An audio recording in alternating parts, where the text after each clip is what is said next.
મારું નામ રાજા રમેશ. રમેશભાઈ, બોટાદ રોડનો આ સાળંગપુર રોડનો અંડરબ્રિજ છે બોટાદનો મુખ્ય, કેવી સમસ્યા, કેવી હાલાકી, કેવી સમસ્યા તો તમે પાછળ જોઈ શકો છો. અત્યારે ગાડીઓ નીકળે કેવી સ્થિતિમાં નીકળે છે. અત્યારે બહુ ભયંકર સ્થિતિ છે. અંદર ખાડા 2-2 ફૂટના તો પાણી અંદર ખાડા પડેલા છે. પાણી ઉપર ચડી ગયેલું છે. હવે ખાડો કેવી પરિસ્થિતિમાં, માની લો કે બે માણસ હોય ને એક નાનું છોકરું હોય ને એ ખાડો જો આવ્યો ને તો છોકરું પાણીમાં પડી જાય. હવે 2 ફૂટનું તો પાણી ભરેલું છે અંદર, અને પાછળ ગાડીઓની એટલું ટ્રાફિક રહે છે. બહુ ભયંકર સ્થિતિમાં અત્યારે ખાડા છે.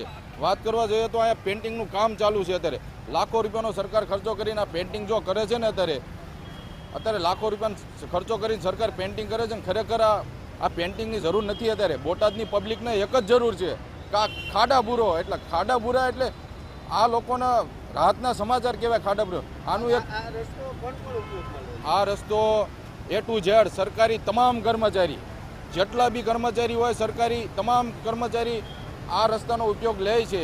મોટા મોટા અધિકારી, મોટા મોટા જિલ્લાની મુખ્ય સોનાવાલા હોસ્પિટલ વારંવાર, હું એમ માનું છું કે દિવસમાં 30 થી 50 થી 40 વખત આ રસ્તેથી એમ્બ્યુલન્સ નીકળતી હોય છે આ સરકારી સોનાવાલા હોસ્પિટલની. તો એ કેટલી ભયંકર સ્થિતિમાંથી એને પસાર થવું પડતું હોય છે. તમે વિચારજો, 2 વ્હીલ નીકળવું અહીંયા મુશ્કેલ છે, તો એ ગાડી મોટી કેટલી ઓલી વ્યવસ્થિત રીતે નીકળતી હોય છે તેમ જોઈ શકો છો. પાછો મારું નામ ચૌહાણ નહીં ને હરેશભાઈ છે. હું ધોરણ 10માં અભ્યાસ કરું છું. હું સ્કૂલેથી આવું તો સાયકલ લઈને 2 વાર પણ હું પણ પડી ગઈ છું, અને સ્કૂલેથી આવવા જવામાં તકલીફ પડે છે. ગાડીઓ બંધ થઈ જાય છે. ખસ રોડની કચેરીઓ કલેક્ટરથી માંડી બધી ઉચ્ચ પોસ્ટ સુધીની કચેરીઓ ખસ રોડે આવેલી છે. તમામ અધિકારીઓ અહીંયાથી જ નીકળે છે, તેમને પણ તકલીફ હોય છે, પણ કોઈ અહીંયા કાંઈ કરતું નથી. બોટાદની પબ્લિકના લીધે અહીંયા કર્મચારીઓ ખૂબ જ ફાવી ગયા છે. પોલીસવાળા બધા અહીંયા નીકળે છે, છતાં પણ કોઈ અહીંયા કામ કરતું નથી. અને દર્દીઓ સોનાવાલા હોસ્પિટલ છે ત્યાં દર્દીઓને ઘણીવાર મૃત્યુ પણ થઈ જાય છે. અને દાદાના દર્શન કરવા, એટલે કે સાળંગપુર રોડમાં દર્શન કરવા જાય છે, છતાં ગાડીઓ બંધ થઈ જાય છે.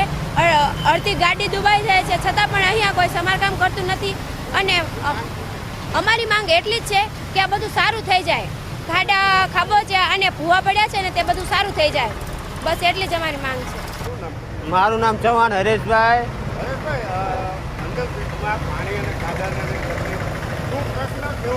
હવે એમાં એવું છે કે છોકરાને સ્કૂલે મેકવા જવામાં, લેવા જવામાં હેરાન બહુ થવાય. પાણી તો અખંડ અહીંયા ભર્યું છે. વરસાદ હોય કે ન હોય પાણી આયા જ રાખે છે, અને પાણી આવવાના કારણે માણસો તમામ હેરાન થાય છે. બોટાદ જિલ્લો થઈ ગયો. સ્વચ્છતા અભિયાનના નામે મોટા મોટા ચિત્ર કરે છે, લાખો રૂપિયાનો ખર્ચો કરે છે, પણ એક આ ખાડા બૂરતા નથી કે પાણી કાઢવાનો રસ્તો નિકાલ કરતા નથી.